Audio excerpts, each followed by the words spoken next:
The crack of a rifle echoed through the parched canyon as Virgil Rawlins crouched behind a large boulder, his weathered hat pulled low over his eyes. At 32, he was already old by frontier standards, his once promising life whittled down to dust and desperation in the unforgiving Texas landscape of 1878. Another shot ricocheted off the rock, sending stone splinters flying as Virgil pressed himself flat against the earth. "Last warning, Rawlins." The voice belonged to Eli Thornton, one of the wealthiest ranchers in Desdemona, Texas, and the man who had systematically destroyed what little Virgil had managed to build over the years. "This land ain't yours no more. Judge signed the papers yesterday." Virgil's fingers tightened around his Winchester, knuckles white with rage and helplessness. The drought had claimed his cattle, the bank had claimed his ranch, and now Thornton was claiming the very ground beneath his feet. 20 acres, all that remained of his father's dream, gone in the stroke of a corrupt judge's pen. "You've got till sundown to clear out," Thornton called, the smug satisfaction in his voice carrying across the dry creek bed. "After that, my boys have permission to shoot on sight." The hoofbeats of Thornton's men gradually faded, leaving Virgil alone with the harsh Texas sun beating down on his back. He holstered his weapon and stood slowly, surveying what had, until yesterday, been his land.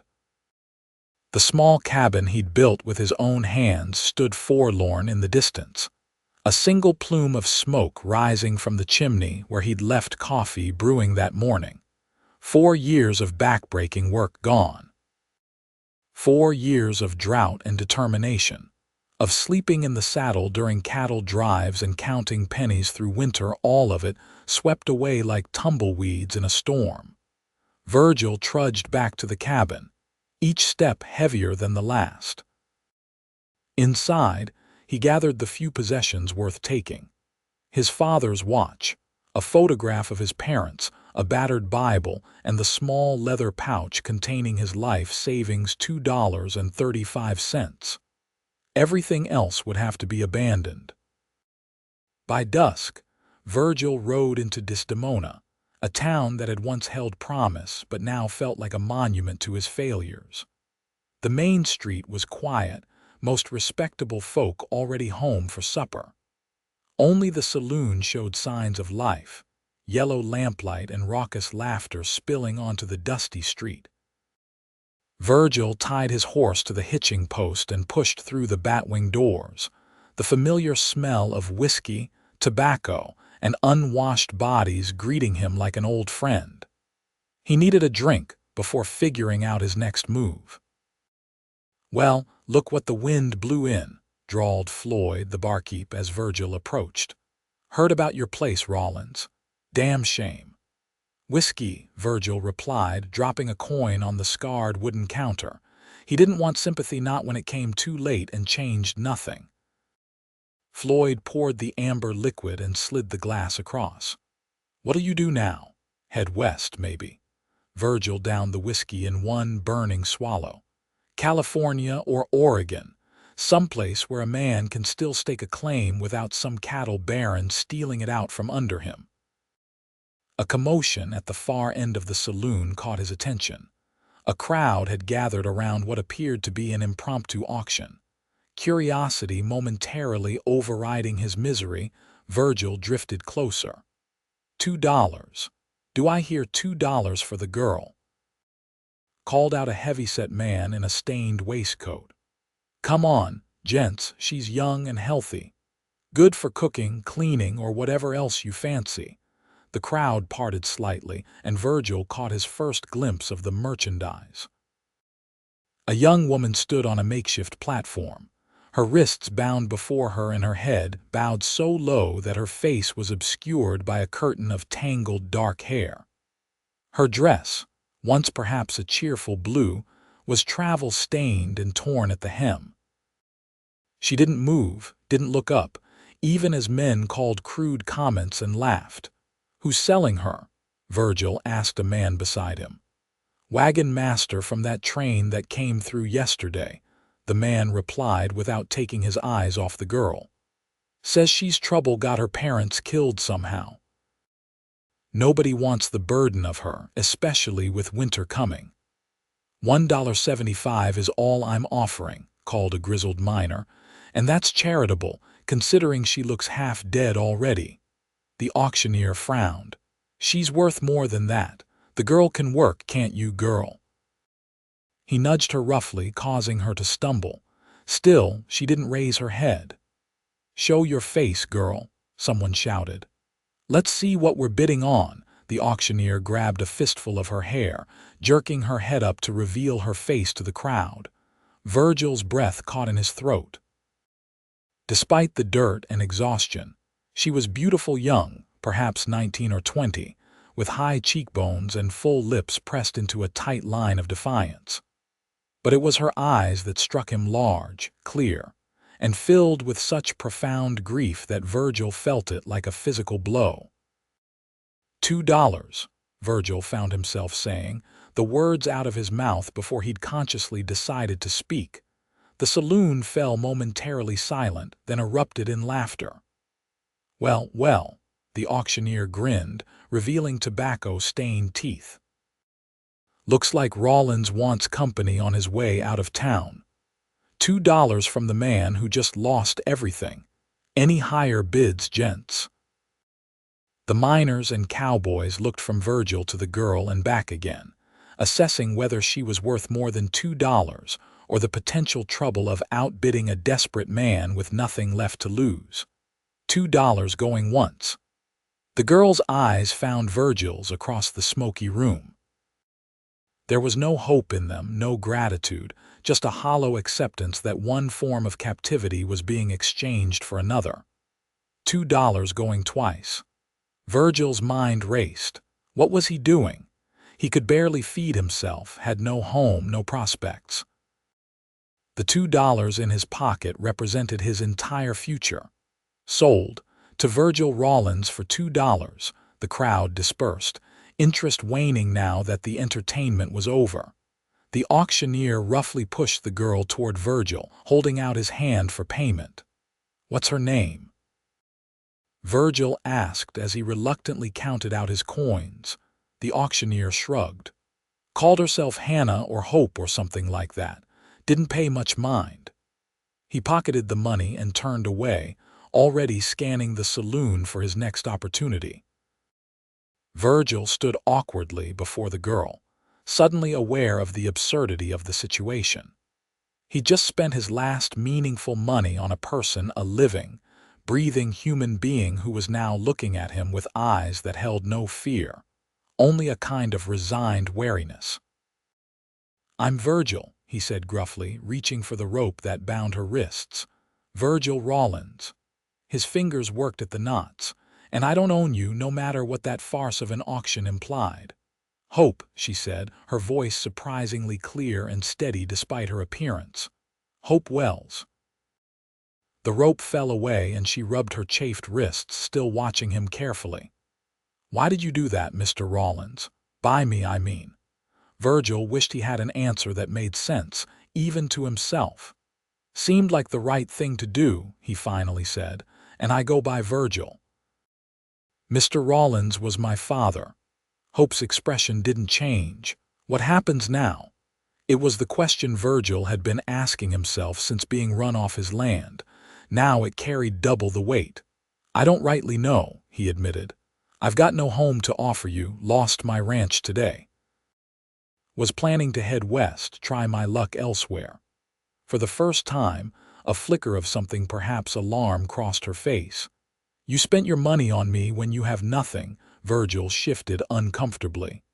"Had $2.35. Still have 35 cents.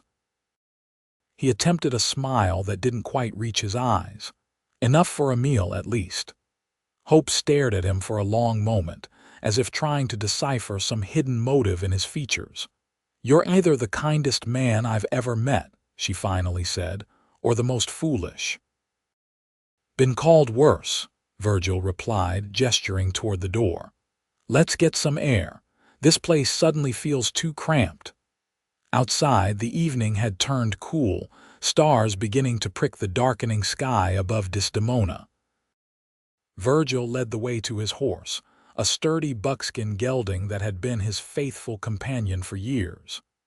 "This is Buck," he said, patting the horse's neck. "Only friend I've got left in these parts." Hope approached cautiously, reaching out a tentative hand to touch the animal's velvety muzzle. "Hello, Buck," she whispered. The horse nickered softly in response. "He likes you," Virgil observed. Hope's lips curved in the ghost of a smile, the first he'd seen from her. "Animals usually do." She glanced up at Virgil. "People are another matter. The wagon master said your parents." Virgil trailed off, unsure how to ask such a personal question of a woman he'd just met. "Died," Hope finished flatly. "Yes, fever took them both 3 weeks ago, somewhere in the New Mexico territory.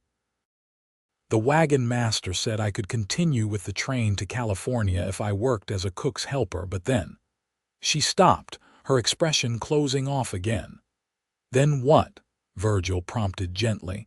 Hope's jaw tightened. "His son decided I should provide other services as well.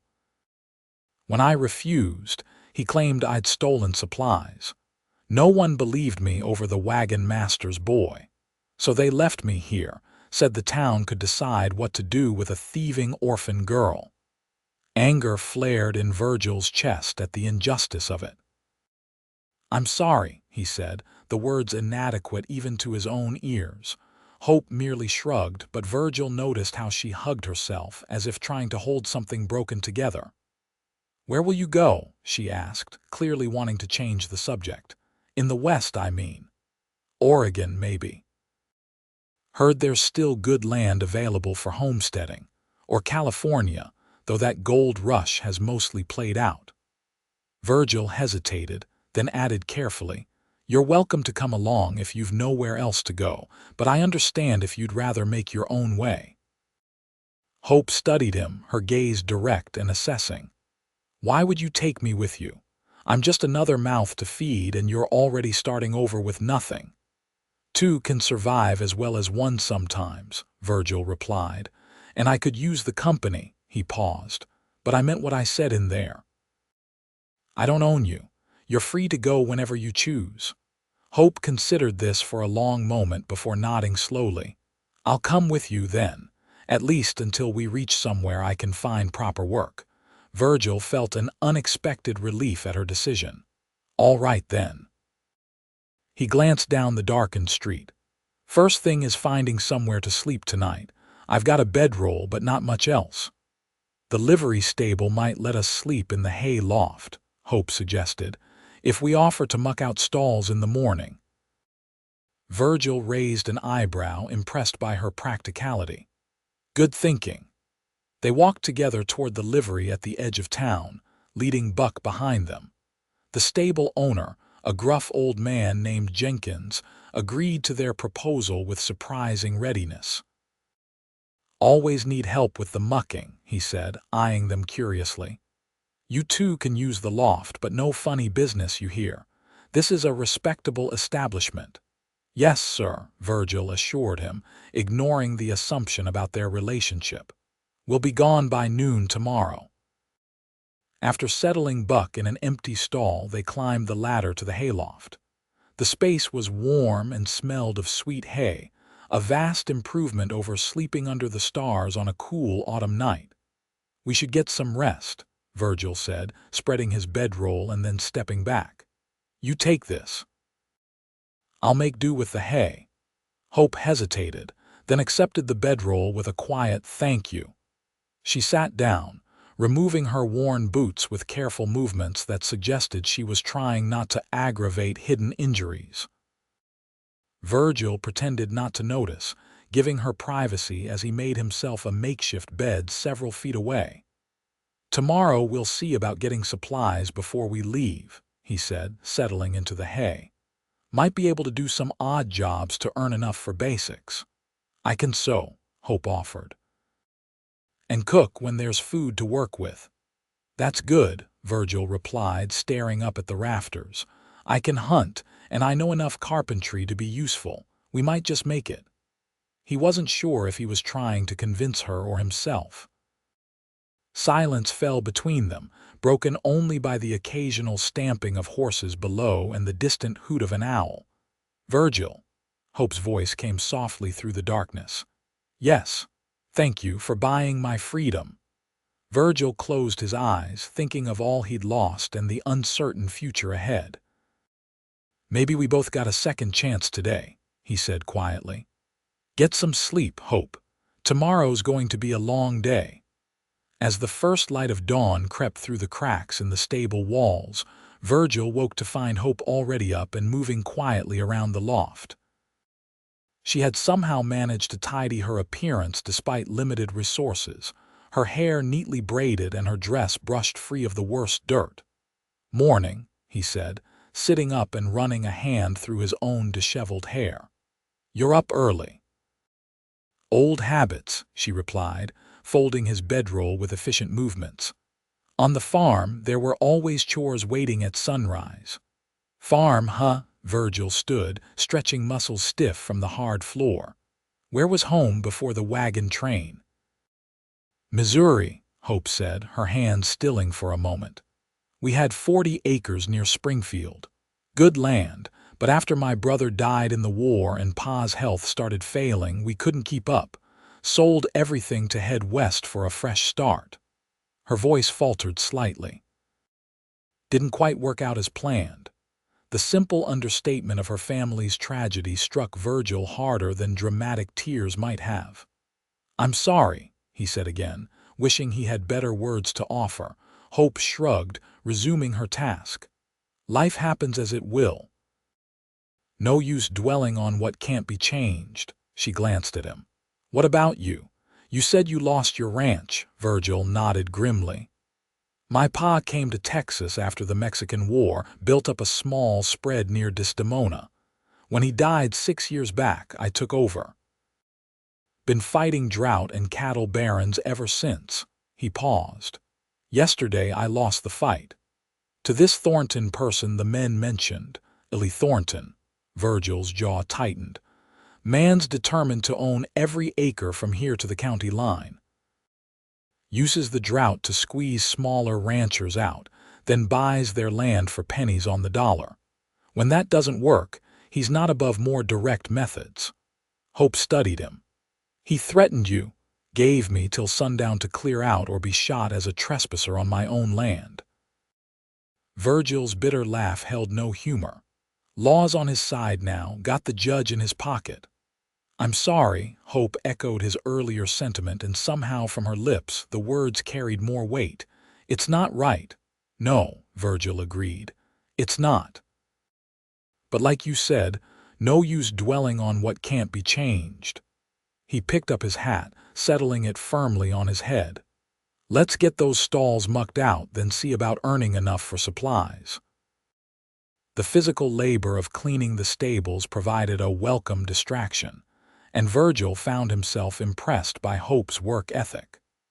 Despite her slight build and obvious fatigue, she matched him shovel for shovel, never complaining even when the work turned particularly unpleasant. By mid-morning, they had finished the task, and Jenkins grudgingly expressed his approval by offering them not just the promised lodging, but also breakfast cold biscuits and strong coffee that tasted like heaven after a night of uncertainty. "Where you folks headed?" the stable owner asked as they ate at the small table in his office. "West," Virgil replied. "Oregon, maybe. Wherever there's land a man can work without someone trying to take it from him." Jenkins nodded thoughtfully. "Long journey, you'll need supplies."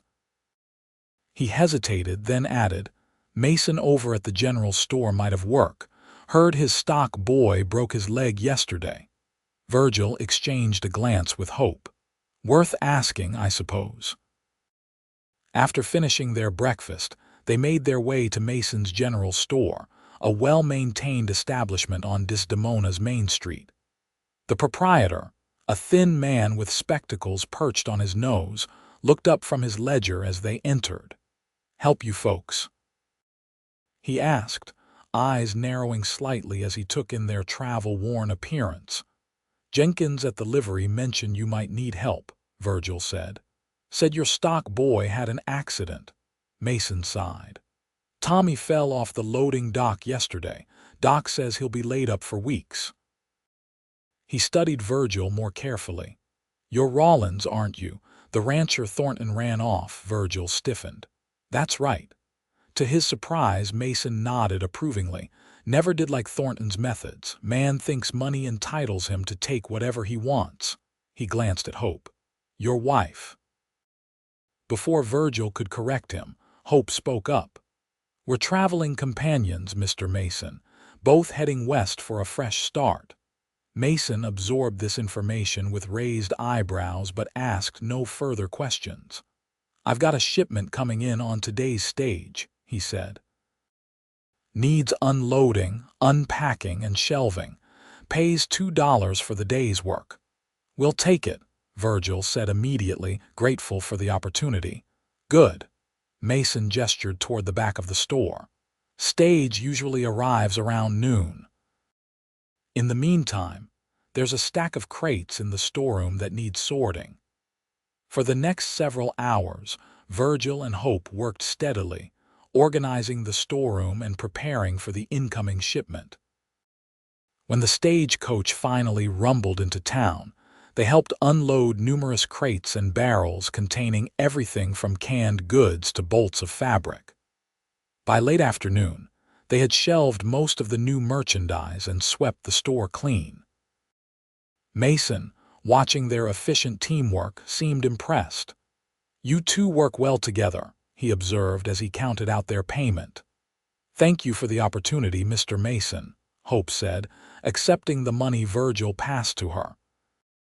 They had agreed she would handle their meager finances, a task she approached with careful consideration. "Actually," Mason said, "I've been thinking. That shipment was just the first of several coming in this month. With Tommy laid up, I could use steady help for the next few weeks at least." He looked between them. "I can offer room and board at my house, plus $2 a day between you. My wife's been complaining about needing help with the cooking and cleaning anyway." Virgil hesitated. The offer was generous and would allow them to save money for their journey, but it also meant delaying their departure and remaining in Thornton's territory. Hope seemed to sense his reluctance. "Could we have a moment to discuss it?" she asked Mason politely. "Of course," the shopkeeper replied. "Take your time." They stepped outside onto the boardwalk, the late afternoon sun casting long shadows down the dusty street. "What do you think?" Virgil asked quietly. "It's good money, but you're worried about staying so close to Thornton," Hope finished. "I understand. Still, we need supplies for the journey and winter's coming. Starting west now with almost nothing would be risky." Virgil knew she was right. Oregon was over 1,000 miles away, across mountains and deserts. Attempting such a journey without proper provisions would be foolhardy at best, suicidal at worst.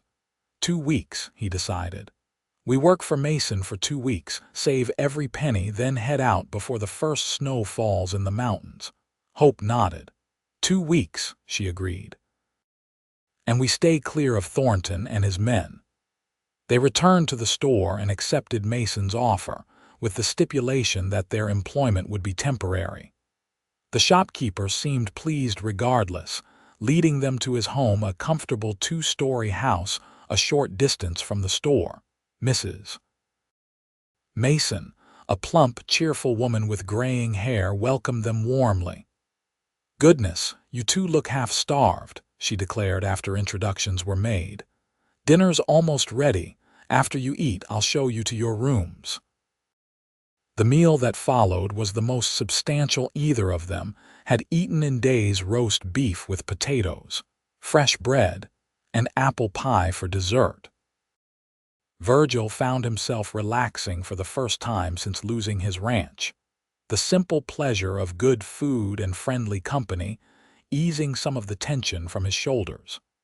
Afterward, Mrs. Mason showed them to separate rooms on the second floor, small but clean, with real beds and fresh linens.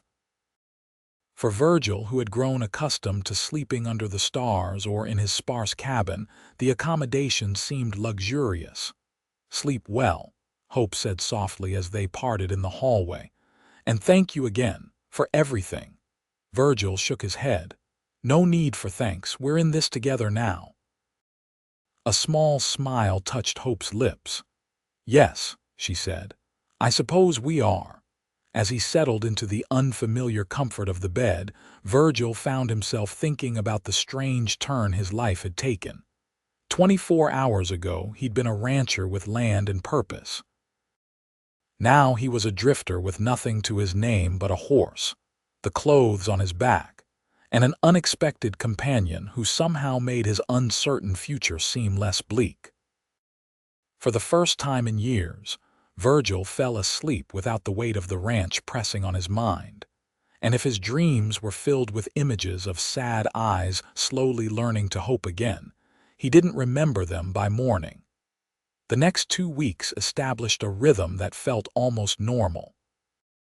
Virgil worked at the store from dawn until dusk, unloading shipments, stocking shelves, and occasionally delivering orders to customers around Desdemona. Hope divided her time between helping at the store and assisting Mrs. Mason with household chores, her capable hands turning to everything from laundry to baking with equal skill. In the evenings, they would gather around the Masons' dining table, sharing meals and conversation that gradually drew Hope out of her shell. Virgil watched as she slowly transformed, her posture straightening and her voice growing stronger as she began to trust their temporary sanctuary. On their 4th night in Desdemona, Virgil returned late from a delivery to find Hope sitting on the back porch of the Mason house, staring up at the stars. He hesitated, not wanting to intrude on her privacy, but she noticed him and gestured for him to join her. "Everything all right?" he asked, settling onto the step beside her. Hope nodded. "Just thinking." She pulled her shawl tighter against the evening chill. "Mrs. Mason asked about my family today. It made me realize I've never properly mourned them." Virgil remained silent, offering the space for her to continue if she wished. "My mother was a schoolteacher before she married my father," Hope said after a moment. "She taught me to read, to appreciate poetry and history. My father was a farmer who could coax crops from the most stubborn soil." A sad smile crossed her face. They were good people. They deserved better than anonymous graves in the New Mexico desert. "Tell me about them," Virgil said quietly. "What were their names?" "Hannah and John Wells," Hope replied, her voice softening with memory. "Married 22 years. My mother made the best blackberry preserves in the county. My father could whistle any tune after hearing it just once." As the stars wheeled slowly overhead, Hope shared more memories, small, precious details of the family she had lost. Virgil listened, occasionally asking questions that encouraged her to continue, understanding instinctively that this was a form of memorial, a way of ensuring her parents weren't simply forgotten in an unmarked patch of frontier soil. "Thank you for listening," Hope said finally, wiping away the few tears that had escaped. "It helps to speak of them. My pa used to say that folks aren't really gone as long as someone remembers them," Virgil offered. "Sounds like your parents won't be forgotten anytime soon." Hope smiled, a genuine expression that reached her eyes for the first time since he'd met her. "No," she agreed. "They won't be." She stood, brushing off her skirt. "We should go in. Early day tomorrow." Virgil nodded but found himself reluctant to end this moment of connection between them. "Hope," he said as she turned toward the door, "I'm glad you're here. With me, I mean." In the soft glow of lamplight from the kitchen window, he saw color rise in her cheeks. "I'm glad too," she replied simply. And then she was gone, leaving Virgil with a strange warmth in his chest that had nothing to do with the mild autumn night. As the days passed, they both worked diligently, saving every cent earned. By the end of their first week, they had enough to purchase basic supplies for their journey: flour, coffee, salt, beans, ammunition for Virgil's rifle. Hope proved to be a shrewd manager of their resources, bargaining effectively with Mason for discounted goods, and carefully planning what they would need for the trek west. Their routine might have continued peacefully for the remainder of their planned stay if not for the events of the 10th day, when Eli Thornton himself came to Mason's general store. Virgil was restocking shelves near the back when the bell over the door jangled. He glanced up to see Thornton striding in, accompanied by two of his ranch hands. The rancher was an imposing figure, tall and broad-shouldered, with a neatly trimmed beard and expensive clothes that set him apart from the average townspeople. Virgil ducked behind a display of canned goods, not wanting a confrontation but unable to escape without being seen. From his position, he could hear Thornton's booming voice as he addressed Mason. "Need supplies for the ranch, Henry," Thornton said. "And I hear you've hired new help." His tone turned sly. "Including that girl from the wagon train, quite the little beauty from what my men tell me." Virgil's hands clenched into fists at his sides. Mason's reply was measured but cool. "Miss Wells is indeed working for me temporarily, Mr. Thornton, along with Mr. Rawlins. They'll be heading west soon enough." At the mention of Virgil's name, Thornton's expression darkened. "Rawlins is still in town. Thought he'd have had the sense to keep riding after I ran him off that worthless piece of land." "Some might not consider a man's home worthless, regardless of its size," Mason replied, his usual deference to Desdemona's most powerful citizen noticeably absent. Thornton's eyes narrowed. "Careful, Henry. I do a lot of business in this store. Be a shame if I took my accounts elsewhere." Before Mason could respond, Hope emerged from the storeroom carrying a crate of merchandise. She froze momentarily at the sight of Thornton, then continued to the counter, her expression carefully neutral. "Ah," Thornton said, his gaze raking over her in a way that made Virgil's blood boil. "You must be Miss Wells." Hope set down the crate and straightened, meeting Thornton's eyes with remarkable composure. "I am," she replied simply. "Eli Thornton." He introduced himself with what he clearly thought was a charming smile. "Largest ranch owner in the county. And your employer's best customer." "How fortunate for Mr. Mason," Hope said, her tone polite but cool. "Was there something specific you needed, Mr. Thornton? I'd be happy to assist you." Thornton chuckled, clearly amused by her professional demeanor. "Actually, I was thinking I might be able to assist you, Miss Wells. I understand you're planning to head west with Rawlins. Risky business, traveling with a man who couldn't even hold onto his own land." Hope's expression didn't change, but Virgil saw her hands tighten on the edge of the counter. "Mr. Rawlins and I have made our arrangements, thank you." "I'm sure you have," Thornton said, his implication clear in his tone. "But I'm offering you a better opportunity. My housekeeper recently left my employ, and I find myself in need of someone to manage my household. The position comes with excellent wages, private quarters, and the security of living on the largest, most successful ranch in the territory." Virgil held his breath, suddenly afraid that Hope might accept. After all, what could he offer her in comparison? A dangerous journey to an uncertain future, with no guarantees of success or even survival. Hope's reply, when it came, was measured and direct. "That's very generous, Mr. Thornton, but I must decline. I've made commitments that I intend to honor." Thornton's smile faltered slightly. "At least consider it, Miss Wells. Rawlins has nothing to offer you but hardship. At my ranch you'd want for nothing." Except perhaps my self-respect, Hope replied, her voice suddenly sharp. Good day, Mr. Thornton. If you'll excuse me, I have work to attend to. She turned away, effectively dismissing him, and began unpacking the crate with steady hands.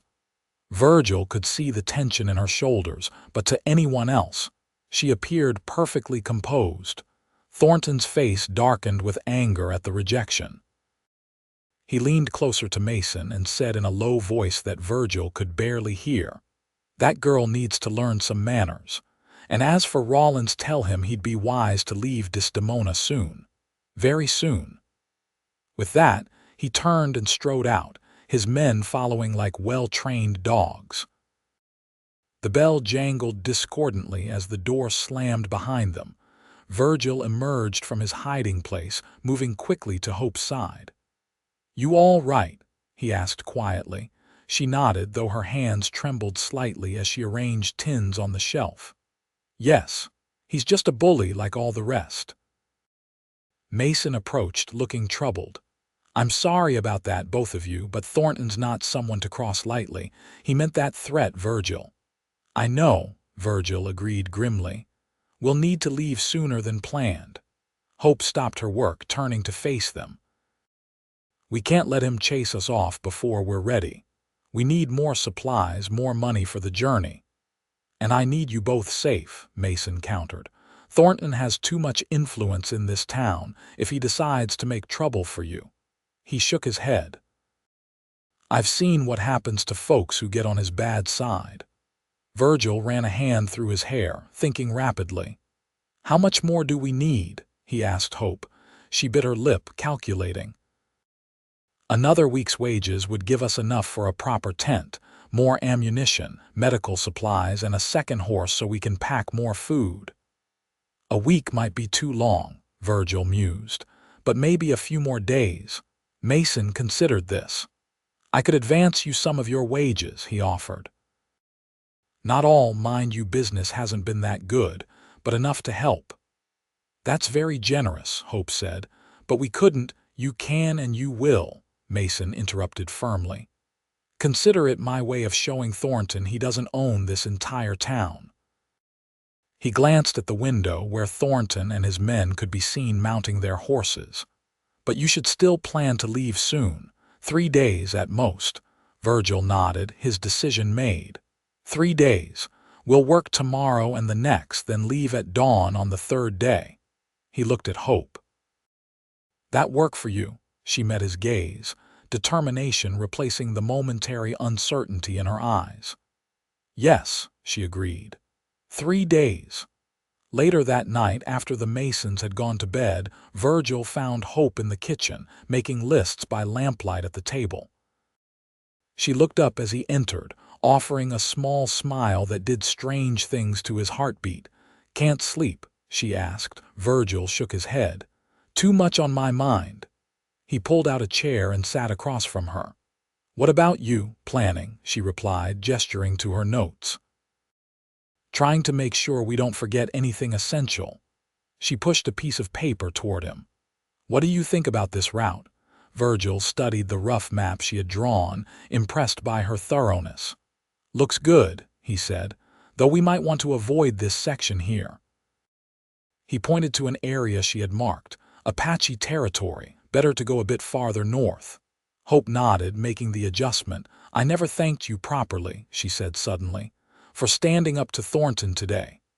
"I didn't do much," Virgil admitted. "You handled him just fine on your own." "Still," Hope insisted, "you were ready to intervene. I could see it." She hesitated, then added softly, "It's been a long time since someone was willing to stand up for me." The vulnerability in her voice touched something deep in Virgil's chest. "I'll always stand up for you, Hope," he said, the words feeling like a vow. "For as long as you'll have me around." Their eyes met across the table, and for a moment, something unspoken passed between them, a recognition, perhaps, that their arrangement had evolved into something neither had anticipated. Hope was the first to look away, a flush coloring her cheeks. "We should get some rest," she said, gathering her papers. "Tomorrow will be busy." Virgil nodded, rising from his chair. "Good night, Hope." "Good night, Virgil," she replied, and as he turned to leave, she added quietly, "I'm glad it was you who bought me that day." The simple statement followed him to his room, warming him like whiskey on a cold night, and making sleep even more elusive than before. The next 2 days passed in a flurry of preparation.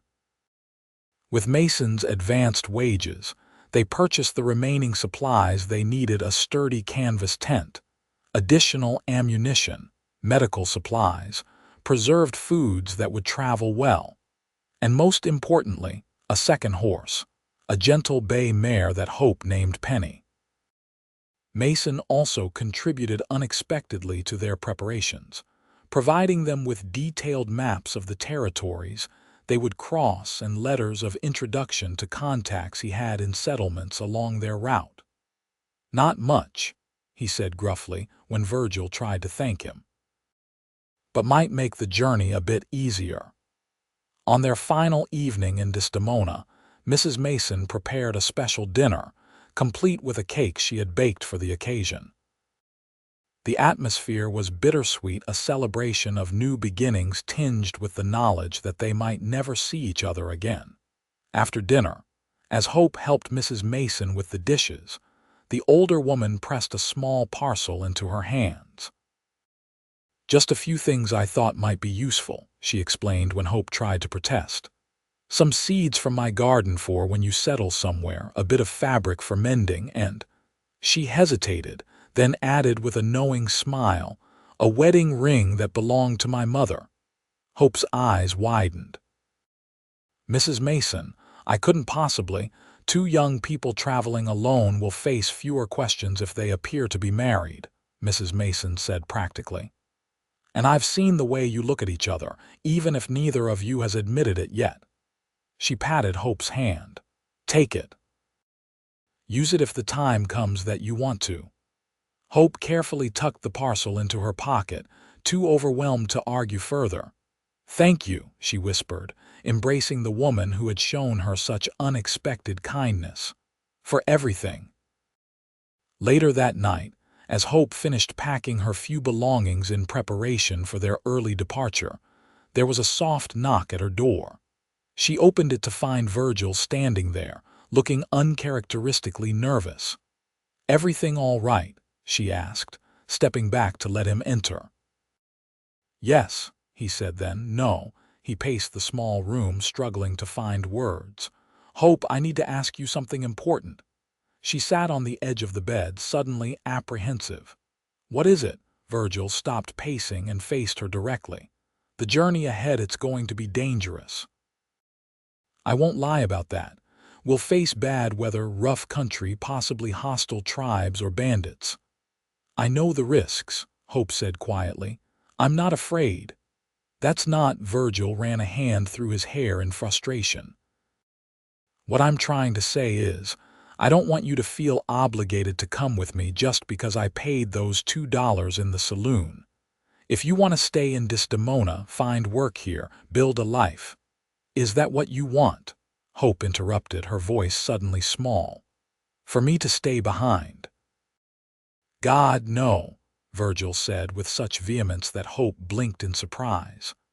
"I want you with me more than I've wanted anything in a long time, but I need to know that you're coming because you want to, not because you feel you owe me." Hope stood and moved toward him, stopping just a foot away. "Virgil Rawlins," she said, her voice steady despite the emotion in her eyes. "I am coming with you because there is nowhere else I would rather be, and no one else I would rather be with." Is that clear enough? Relief and something deeper washed over Virgil's face.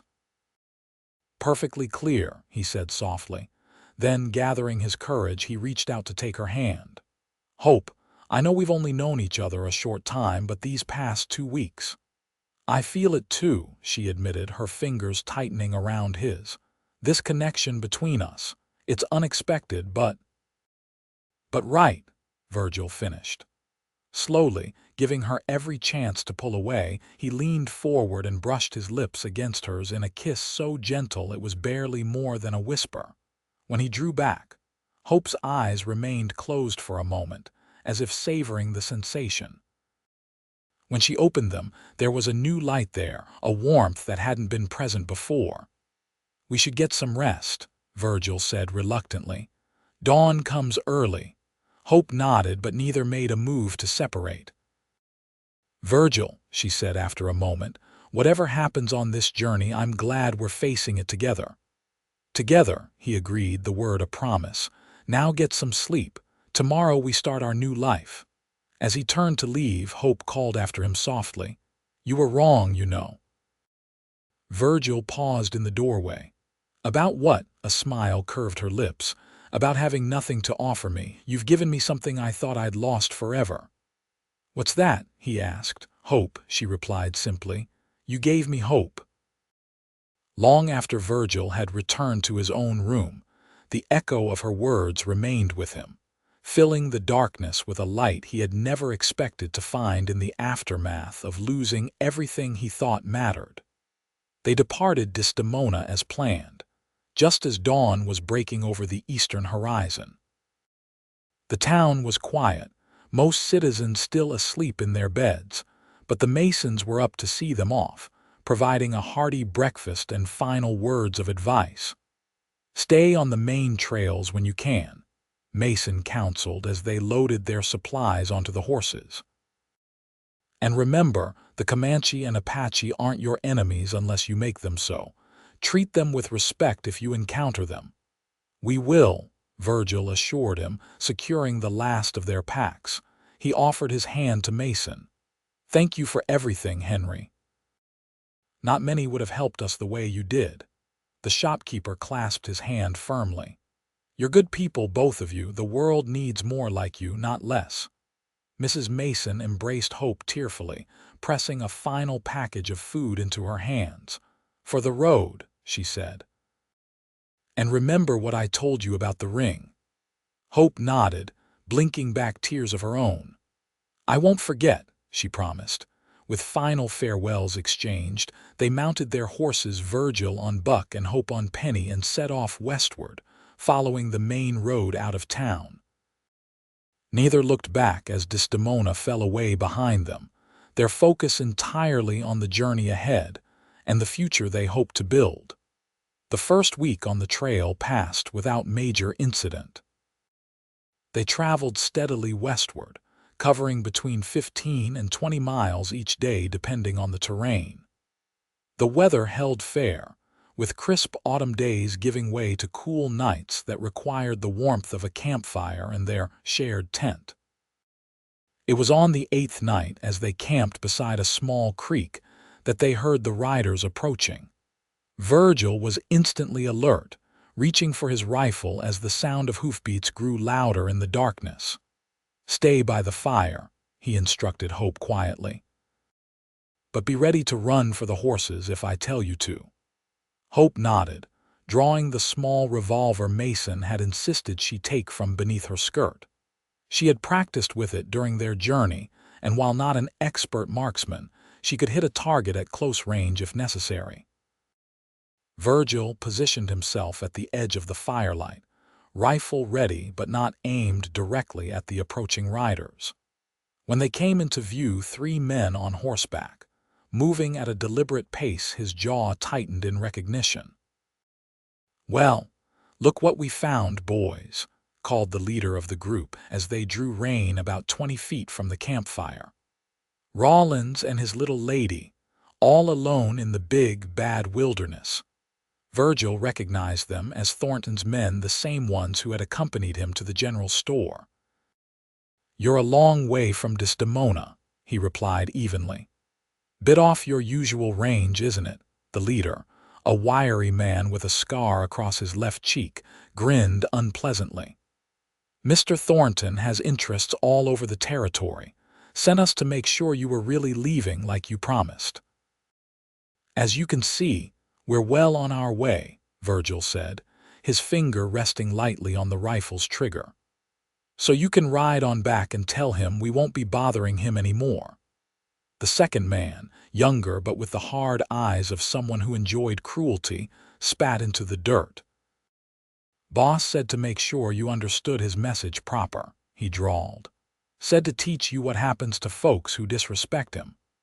Hope had risen to her feet, the revolver hidden in the folds of her skirt but ready if needed. "We've done nothing to Mr. Thornton," she said clearly. "We're simply passing through, heading west. There's no need for trouble." The scarred man's gaze settled on her, his expression turning predatory. "Pretty little thing, aren't you? Maybe Thornton had the right idea, offering you a position on his ranch," he chuckled. "Though I'm thinking you might be better suited to a different kind of position than housekeeper." Virgil's grip on the rifle tightened. "That's enough," he said, his voice dangerously quiet. "Say what you came to say, then move on. We've got no quarrel with you or Thornton." "Oh, but you do," the third man spoke up, a bulky figure with a bushy beard. "Boss doesn't like being refused, especially by a nobody like you or a woman with no better prospects." "Last warning," Virgil said, raising the rifle to his shoulder. "Ride on now and we can all forget this happened." For a tense moment, it seemed the men might back down, exchanging uncertain glances among themselves. Then the scarred leader made his decision, reaching for the pistol at his hip. Virgil fired first, the rifle's report shattering the night's quiet. The leader jerked in his saddle, crying out as the bullet grazed his arm. His horse reared in panic, nearly throwing him. "Next one won't be a warning shot," Virgil called, already chambering another round. "Ride out. Now." The younger man snarled and drew his own weapon, but before he could aim, Hope fired from beside the campfire. Her shot went wide, but the unexpected second line of defense seemed to give the men pause. "This ain't over, Rawlins," the scarred man growled, clutching his bleeding arm. "Thornton will hear about this." "Tell him whatever you want," Virgil replied steadily. "Just do it far away from here." With dark glances and muttered threats, the three men wheeled their horses and galloped away into the night, leaving Virgil and Hope alone again with the crackling fire and the suddenly too quiet wilderness. "You think they'll come back?" Hope asked, the revolver still clutched in her trembling hand. Virgil lowered his rifle, listening to the receding hoofbeats. "Not tonight," he said. "They'll lick their wounds and report back to Thornton." He moved to her side, gently taking the revolver and engaging the safety before returning it to her. "You did well." Hope let out a shaky breath. "I missed by a mile. You stood your ground," Virgil countered. "That's what matters." He glanced around their campsite, assessing. "Still, we should move on. I don't like how easily they found us." Despite the late hour and the darkness, they quickly broke camp, dousing the fire and repacking their belongings. Within 20 minutes, they were mounted and moving again, following the creek northward to throw off any potential pursuit. They rode for several hours before finally making a cold camp in a dense stand of trees, far from any trail or landmark that might guide pursuers to them. Without a fire, they huddled together for warmth, wrapped in blankets against the autumn chill. "Will Thornton really send men all the way from Desdemona just to harass us?" Hope asked as they settled against the base of a large oak. Virgil sighed, his arm around her shoulders to share body heat. "Men like Thornton can't stand to lose or to be refused what they want, but even his reach has limits. Another few days' ride and we'll be beyond his territory, into areas where his name means nothing."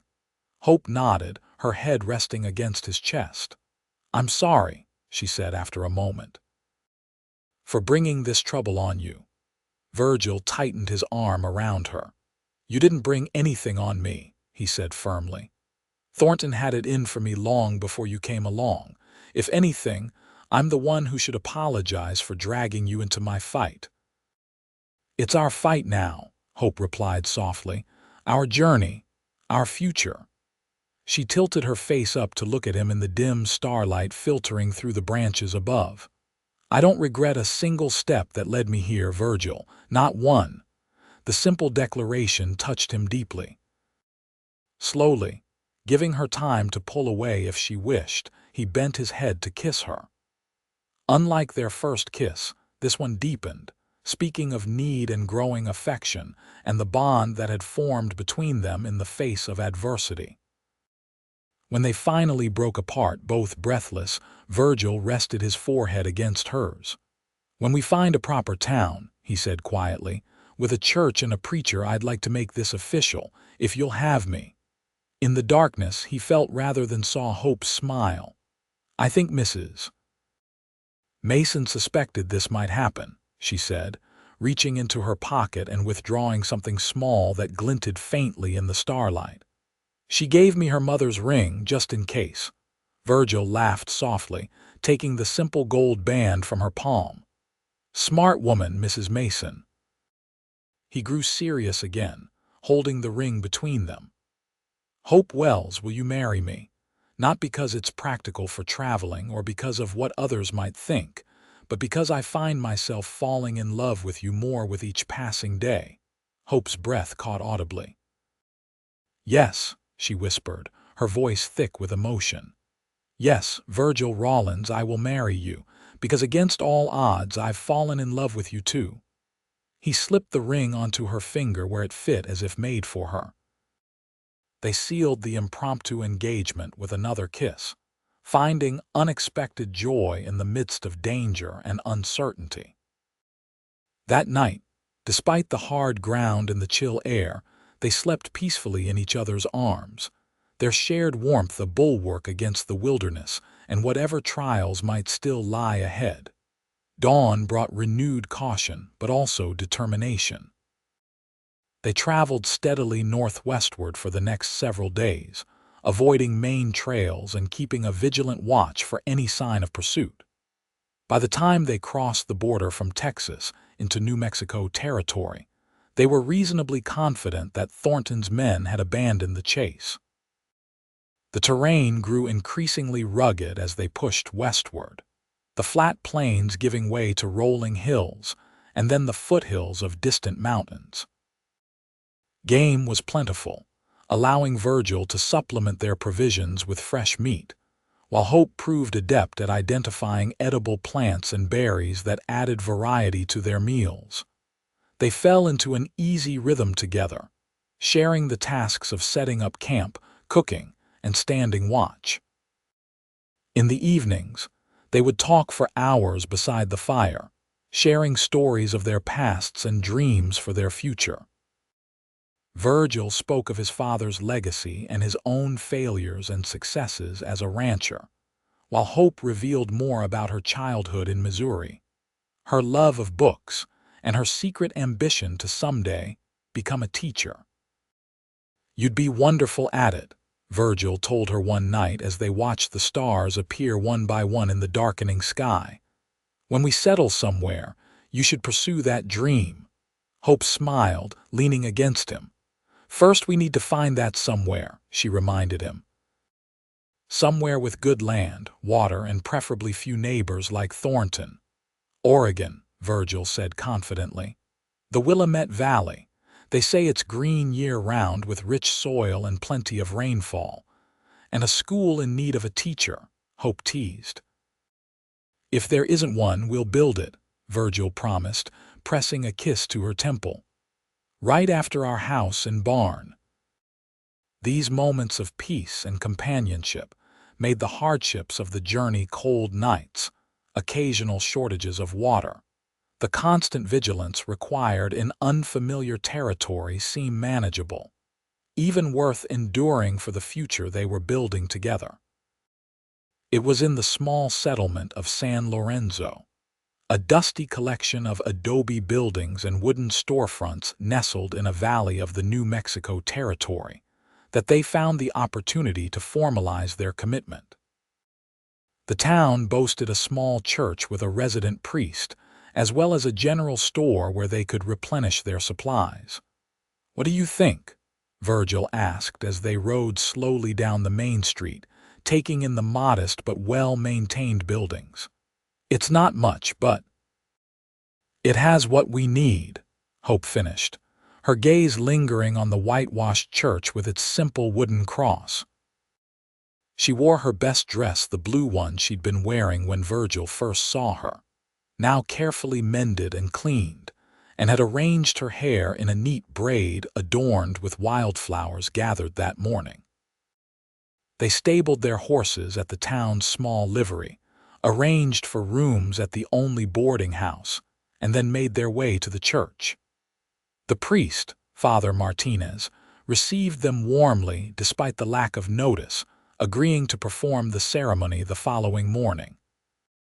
"It is good to see young people embarking on life's journey together with God's blessing," he told them, his English heavily accented but clear. "I will prepare everything." That evening, they enjoyed the luxury of a proper meal at the boarding house, their first time dining in civilization, since leaving Desdemona, followed by the novelty of separate rooms for what would be their last night apart.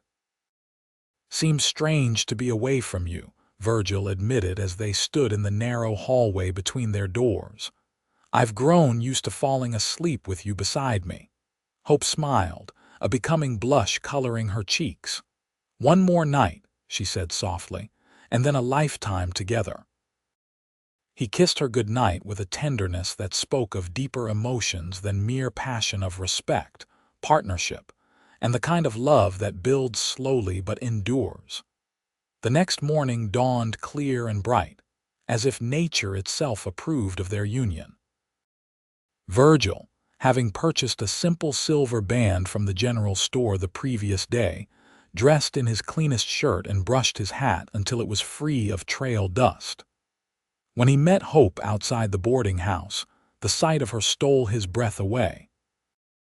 She had transformed her appearance with the limited resources available, her hair arranged in soft waves around her face, secured with the same wildflowers as before, but now complemented by a small spray of local blossoms purchased from a woman in the market. Her cheeks were naturally flushed with excitement, her eyes bright with happiness as she took his offered arm. "You're beautiful," he said simply, the words inadequate but heartfelt. "And you're handsome," she replied, straightening his collar with a familiar gesture that somehow encapsulated their journey from strangers to partners. "Shall we?" The ceremony was brief but meaningful, witnessed by the boarding house proprietress, who had taken a liking to the young couple, and a few curious townspeople who had heard that a wedding was taking place. Father Martinez conducted the service in a mixture of English and Spanish, the unfamiliar words adding a solemn beauty to the ancient promises, when Virgil slid the silver band onto Hope's finger to join Mrs. Mason's gold one.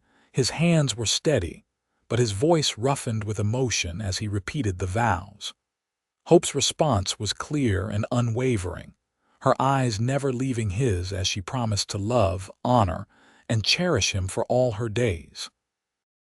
"I now pronounce you husband and wife," Father Martinez declared, beaming at them.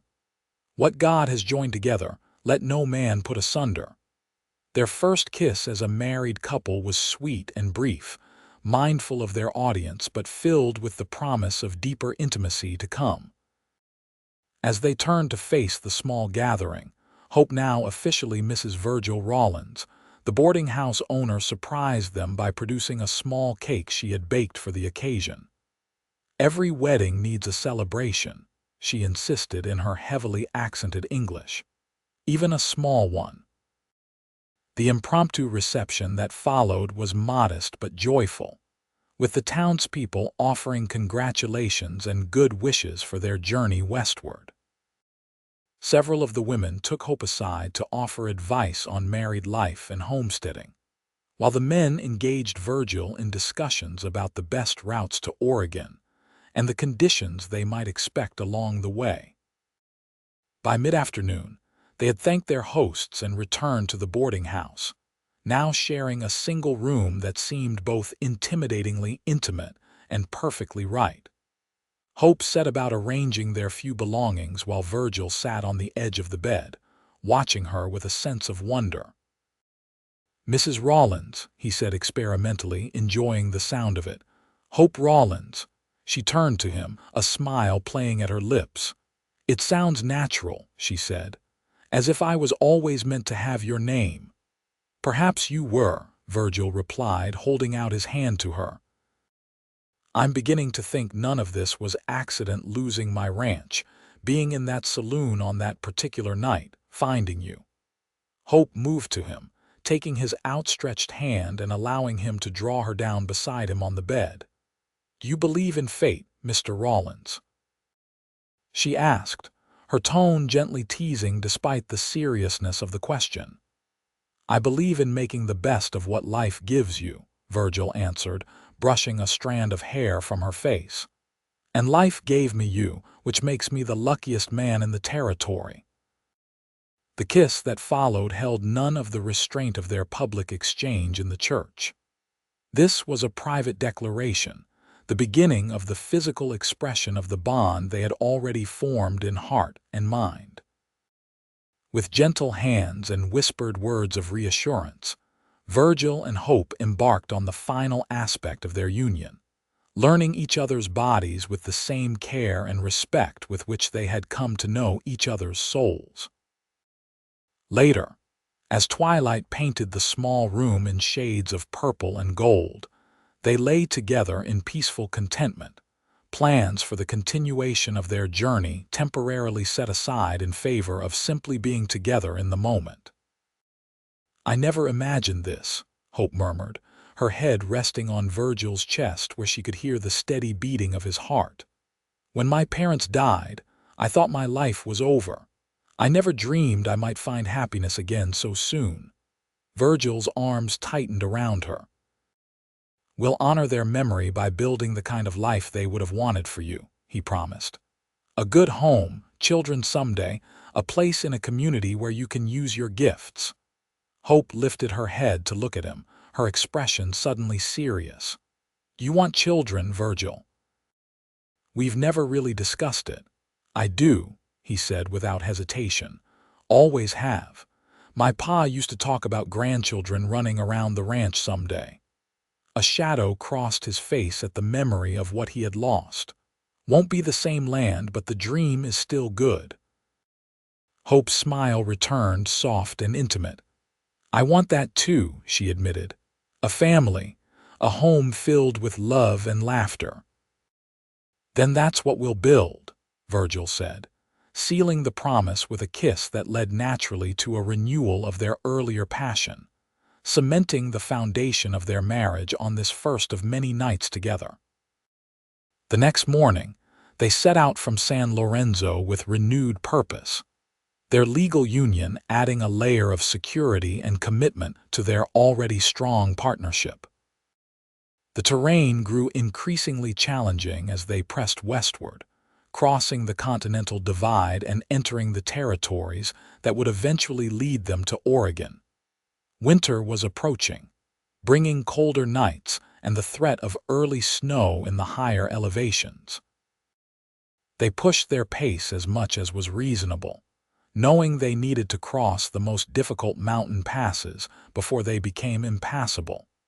It was during this phase of their journey, as they traversed a particularly remote stretch of wilderness, that they encountered the Apache hunting party. Virgil spotted them first, 6 mounted warriors observing them from a ridge above their trail. He signaled Hope to halt, his hand moving instinctively to his rifle though he did not draw it.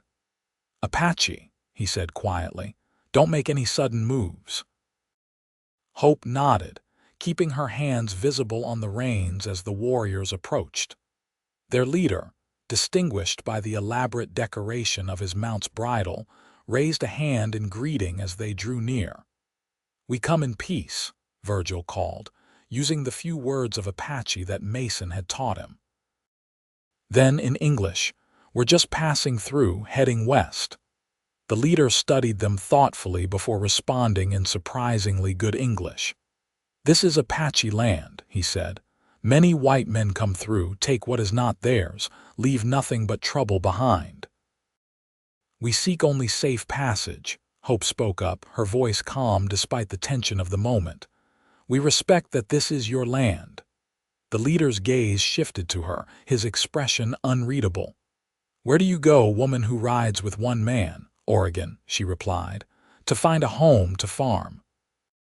She hesitated, then added, "He is my husband."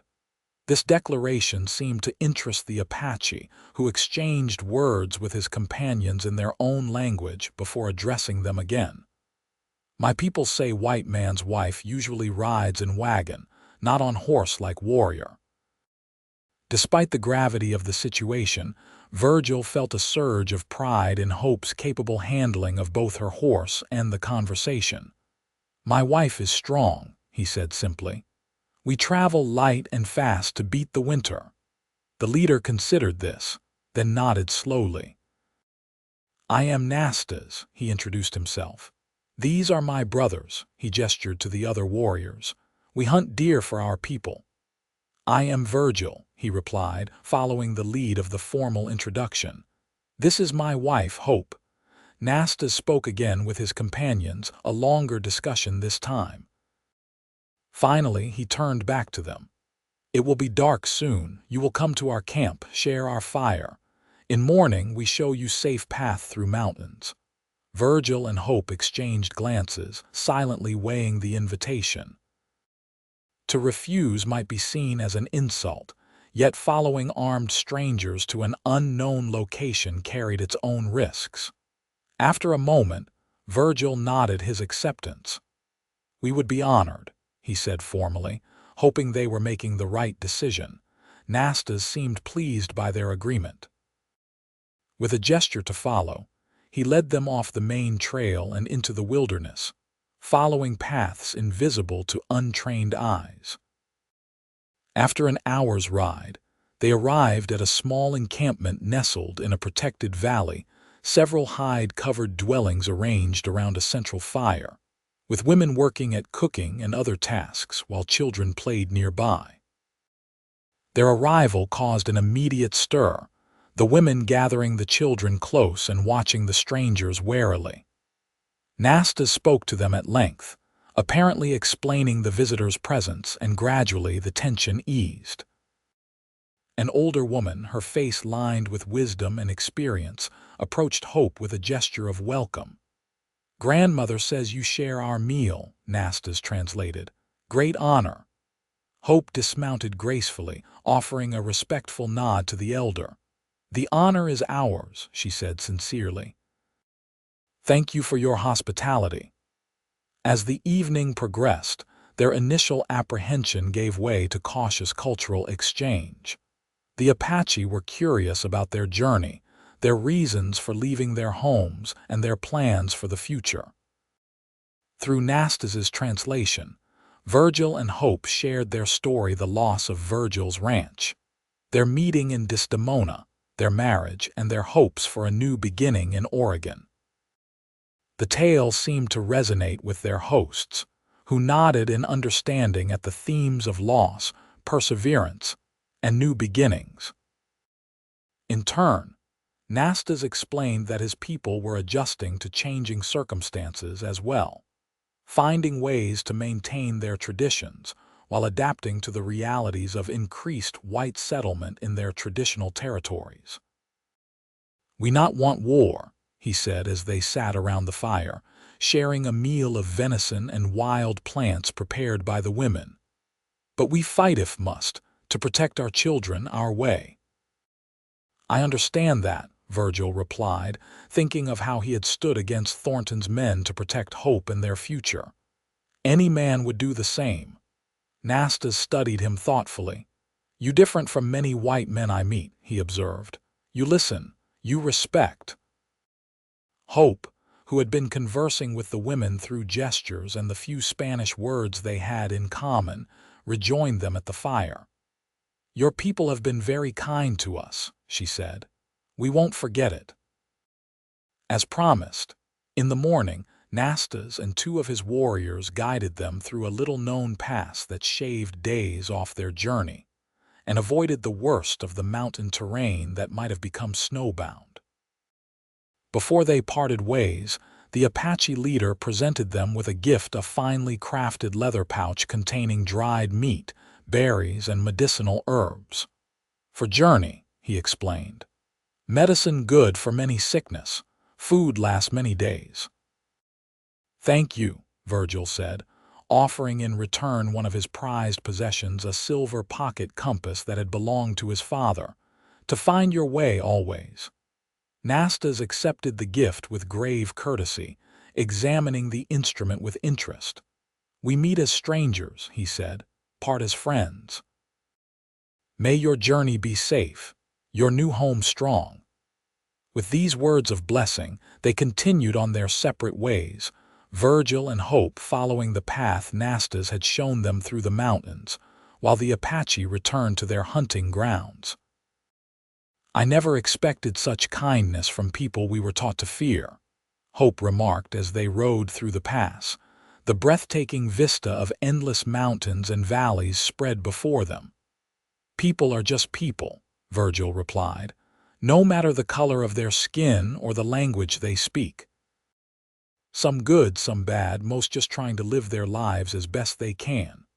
Hope smiled at him, love and pride in her expression. "You're a wise man, Virgil Rawlins," he laughed, shaking his head. "Not wise, just lived long enough to learn a few things." He surveyed the landscape ahead. "Come on, Mrs. Rawlins. Oregon's still a long way off." The weeks that followed tested their endurance and determination. They encountered early snowstorms in the higher elevations, forcing them to seek shelter in natural caves or hastily constructed lean toss. Game became scarcer as winter approached, and they rationed their supplies carefully, grateful for the additional provisions from the Apache. They passed through small settlements when possible, working odd jobs for a day or two to earn money for supplies before continuing their journey. In each place, they gathered information about the route ahead, adjusting their plans based on local knowledge of conditions and potential hazards. It was in one such settlement, little more than a trading post, and a handful of cabins in what would later become Idaho territory, that they received unexpected news. The proprietor of the trading post, a grizzled veteran of the fur trade named McAllister, studied the crude map Virgil had been using to plan their route. "This way's no good," he said, tapping a section Virgil had marked. "Not this time of year. Last party tried it, lost 3 men to an avalanche just 2 weeks back." He traced an alternative route with his finger. "You'll want to go south here, follow the Snake River for a spell, then cut northwest when you reach Fort Boys." "That's a significant detour," Virgil observed, calculating the additional time it would add to their journey. McAllister nodded grimly. "Better a detour than a grave," he said bluntly. "Besides, this route has more settlements along the way, places to shelter if the weather turns real bad." Hope, who had been examining the trading post's limited selection of goods, joined them at the counter. "What about medical supplies?" she asked, her hand unconsciously moving to her midsection in a gesture that Virgil had noticed more frequently of late. "Do you have any here?" McAllister scratched his beard thoughtfully. "Got some basic things, liniment for sore muscles, willow bark for fever, that sort of thing. Nothing fancy. Nearest doctor's at Fort Boys, good 100 miles west." Virgil glanced at Hope with concern, noting the pallor of her complexion despite the flush of cold on her cheeks. "We'll take whatever you have," he decided, "and some extra food supplies. Preserved things that travel well." As McAllister gathered the items, Virgil drew Hope aside. "Are you feeling unwell?" he asked quietly. "You've seemed tired these past few days." Hope hesitated, then met his gaze with a mixture of apprehension and joy. "I think I'm fairly certain I'm with child Virgil. The news hit him like a physical blow, a complex tangle of elation and fear. A baby, our baby, he whispered, his hand covering hers where it rested on her still flat stomach. Are you sure? She nodded. As sure as I can be without a doctor's confirmation. It's been 6 weeks since our wedding night. A blush colored her cheeks despite the intimacy they now shared as husband and wife. And I've been feeling the signs: morning sickness, fatigue, certain changes. Virgil pulled her into his arms, heedless of McAllister's curious gaze from across the room. This is wonderful news, he said into her hair, even as his mind raced with the implications. A baby, coming in late spring or early summer if her calculations were correct. A baby who would need a home, stability, proper medical care, none of which they currently possessed. I'm scared, Virgil, Hope admitted against his chest. Having a baby on the trail or in a new place with no family around us, it's not what I imagined for our first child. He held her tighter, trying to project a confidence he didn't entirely feel. We'll make it work, he promised. We'll get to Oregon, find good land, build a proper home before the baby comes. He pulled back to look into her eyes. This changes our plans, but not our direction.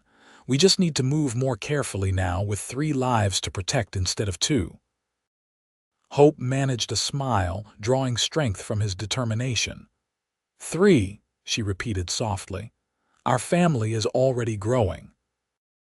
That night, as they prepared for sleep in the small cabin McAllister had allowed them to use in exchange for Virgil chopping a cord of firewood, they discussed their adjusted plans in light of the pregnancy. We should reach Fort Boys within 2 weeks if the weather holds, Virgil calculated. You can see a doctor there, make sure everything's progressing as it should. Hope nodded, brushing out her hair before the small fire. And after that, it's still a long way to the Willamette Valley. We might consider wintering at the fort, Virgil suggested. I could find work. We could save money for the spring, and you wouldn't have to travel during the worst of the winter months.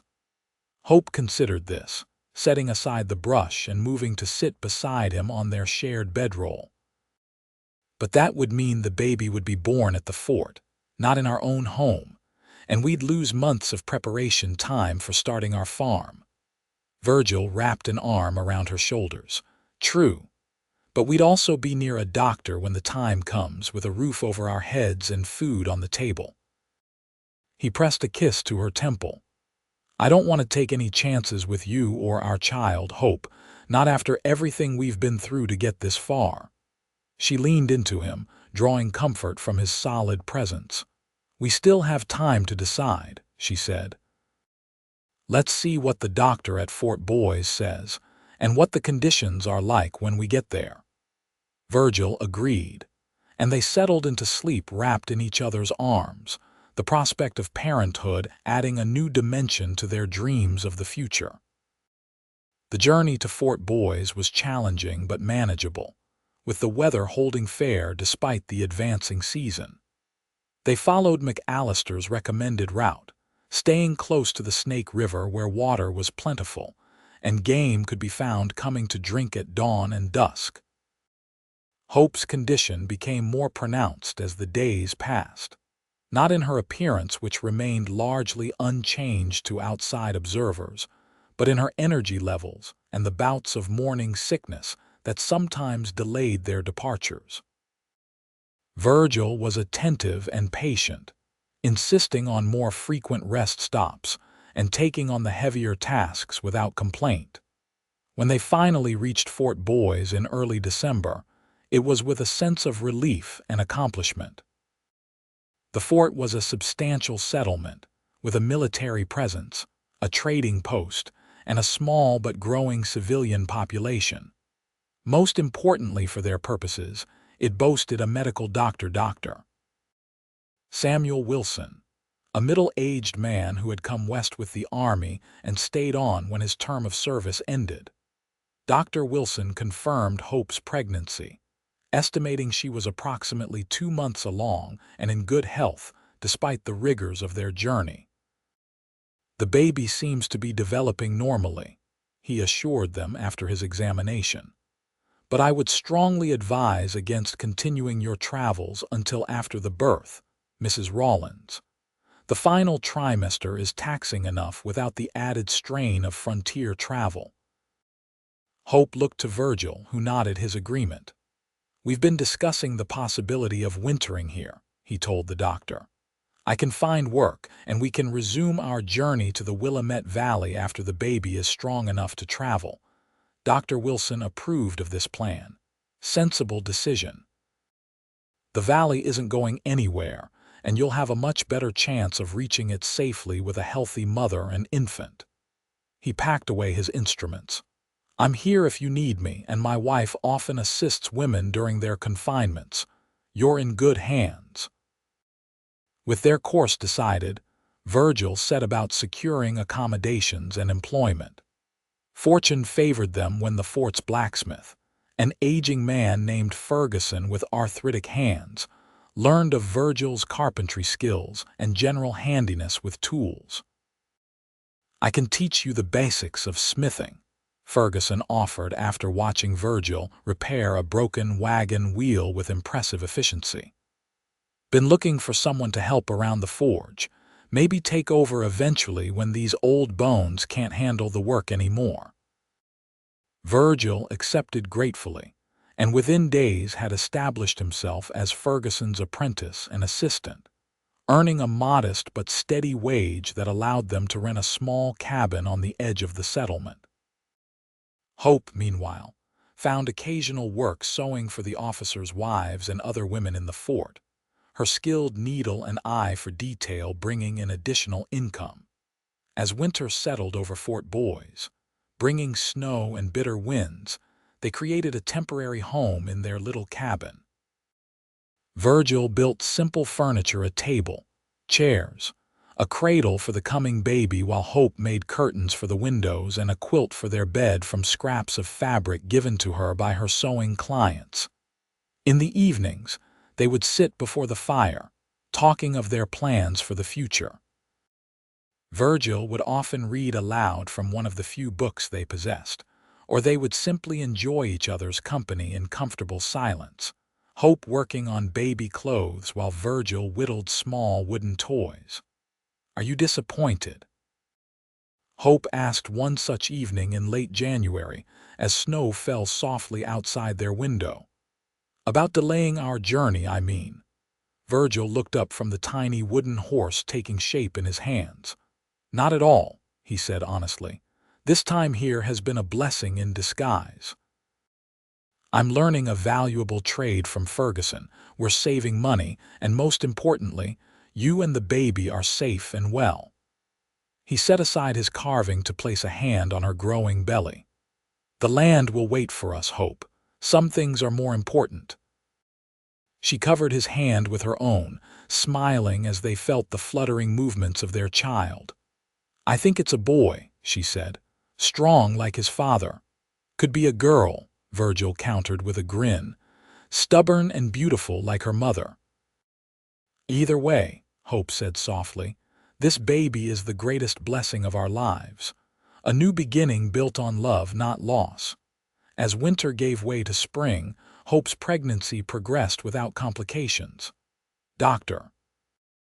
Wilson continued to monitor her condition, expressing satisfaction with her health and the baby's development. By April, she was in her final month, her belly now prominently rounded, her movements slower but her spirits high as they prepared for the birth. Virgil had proven adept at blacksmithing, absorbing Ferguson's teachings with natural aptitude.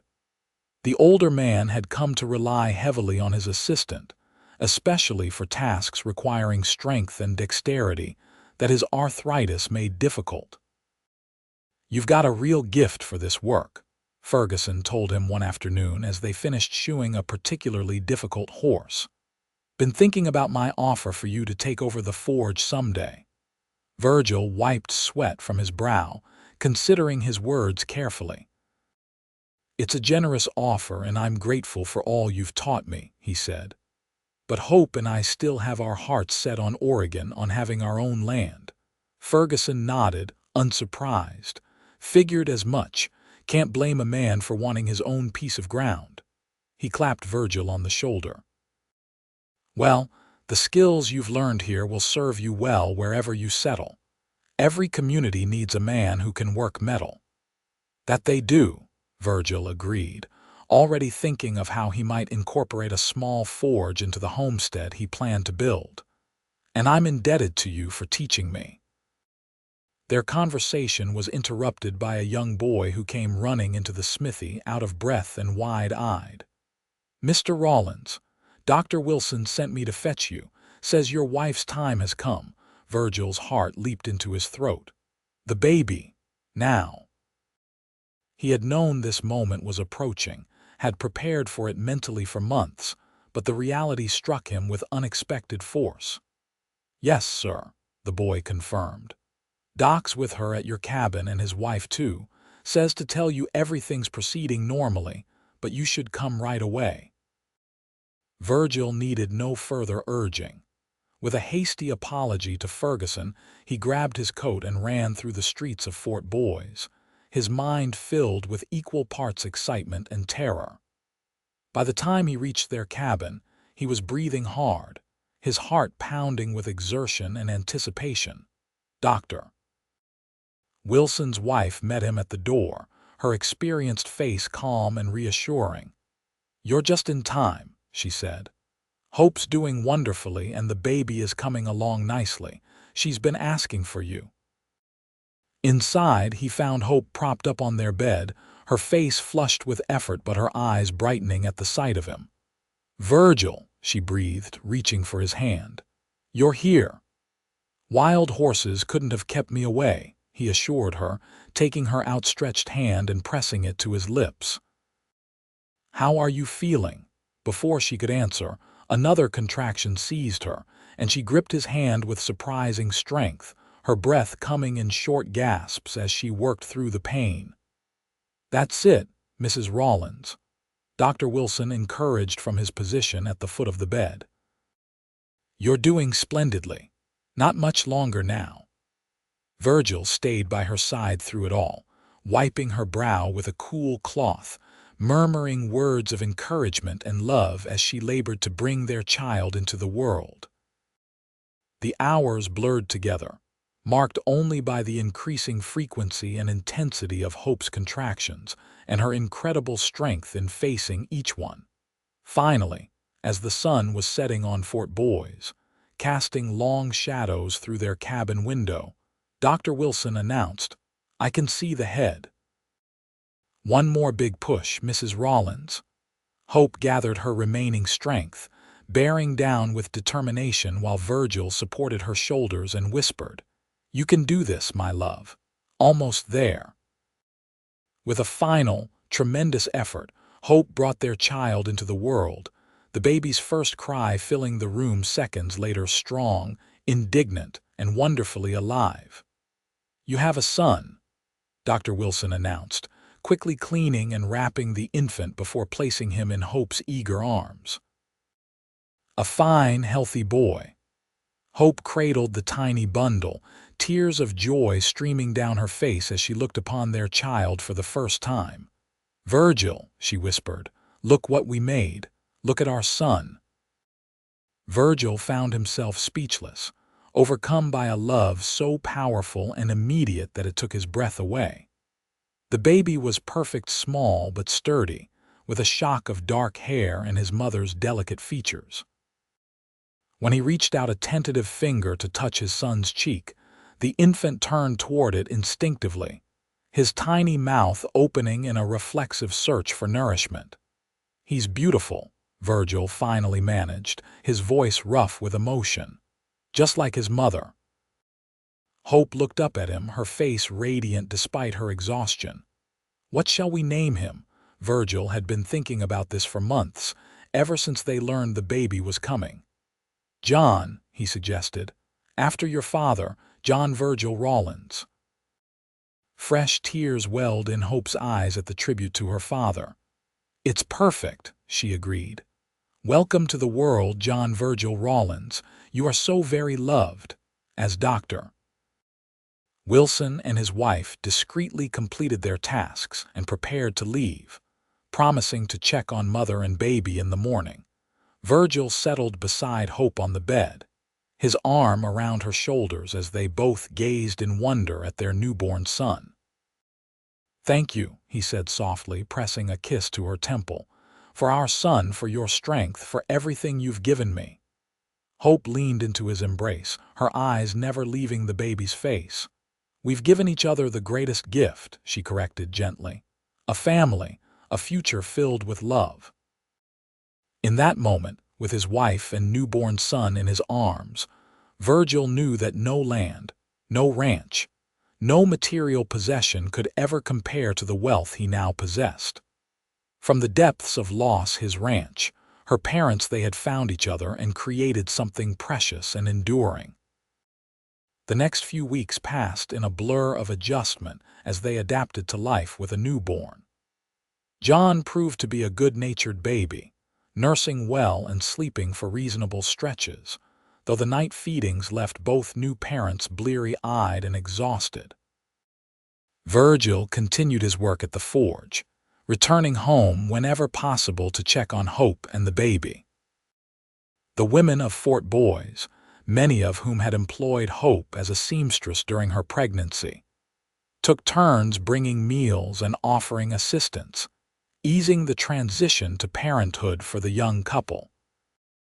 By early June, with John nearly 2 months old and growing stronger daily, they began to discuss resuming their journey to Oregon. The weather had turned favorable for travel, and reports from recent arrivals at the fort indicated that the trails were in good condition. "Ferguson offered me a permanent position again yesterday," Virgil told Hope one evening as they sat on the small porch of their cabin, John sleeping peacefully in his mother's arms.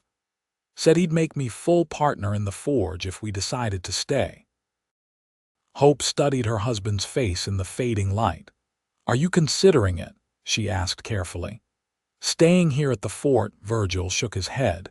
"It's a good offer and we've made friends here, but it's not the dream we set out to fulfill." He reached over to stroke John's downy head. "I still want our own land, a place that can't be taken from us by men like Thornton, a legacy for our son and maybe other children someday." Hope smiled, relief evident in her expression. "I feel the same way," she admitted. "Fort Boys has been a haven when we needed it most, but it's not our final destination." "So we continue to Oregon," Virgil confirmed. "Yes," Hope agreed without hesitation. "As soon as John is a bit stronger and you feel the time is right." They began preparations for the final leg of their journey, purchasing additional supplies and making arrangements for the trail ahead. Ferguson, though disappointed by Virgil's decision to move on, gifted him with a set of blacksmith's tools and a letter of recommendation to take to Oregon. "Might come in handy when you're setting up in a new community," the older man said gruffly. "Let folks know you're not just some drifter, but a skilled craftsman." Dr. Wilson provided them with medicines for the baby and advice on traveling with an infant. "Keep him cool on hot days, warm on cool nights, and never let him go hungry or thirsty," the doctor instructed. "Babies are more resilient than we give them credit for, but they need consistent care." On the morning of their departure in late June, a small crowd gathered to see them off. During their 6-month stay at Fort Boys, they had become part of the community, and their departure was marked with genuine regret by those who had come to know and respect them. "You folks take care now," Ferguson said, clasping Virgil's hand firmly. "And remember, there's always a place for you here if Oregon doesn't work out." "Thank you for everything," Hope told Dr. Wilson and his wife, who had become something of a surrogate grandmother to John. "We wouldn't have managed without your help." With final farewells exchanged, They mounted their horses Hope on Penny, with John securely wrapped against her chest, in a sling fashioned after those used by the native women they had encountered. Virgil on Buck leading a pack horse they had purchased with their savings.